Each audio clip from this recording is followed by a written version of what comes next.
அடுத்தது சிலம்பத்துல உடான் அப்படின்னு சொல்லக்கூடிய பயிற்சி தான். இந்த உடான் எப்படி செய்யறது அப்படிங்கறத சொல்லி தரேன் பாத்துக்கோங்க. முதல்ல சிலம்பத்தை எடுத்துட்டு நம்ம தயார் நிலைக்கு வரணும்.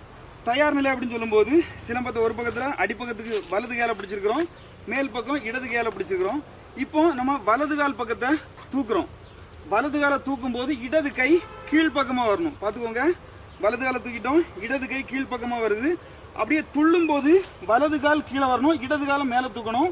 அப்படியே வலது கை பக்கமாட்டு கம்ப மேல பக்கத்தியா கொண்டு வந்து தலைப்பகுதிக்கு அடிக்கிறோம். அப்படியே மறுபடியும் ஒரு வாரல் பண்றோம், தலையடி வாரல். இன்னொரு முறை செய்யறோம் பாத்துக்கோங்க. தயார் நிலை, வலது காலை தூக்குறோம், இடது கையை கீழே கொண்டு வர்றோம். மறுபடி துள்ளும் போது வலது கால் கீழே வருது, இடது காலை தூக்குறோம். அப்படியே திரும்புறோம், இடது பக்கமாட்டு ஒரு தலையடி, அடுத்தது ஒரு தலையடி வாரல். இதுதான் உடான் பண்ணக்கூடிய முறை.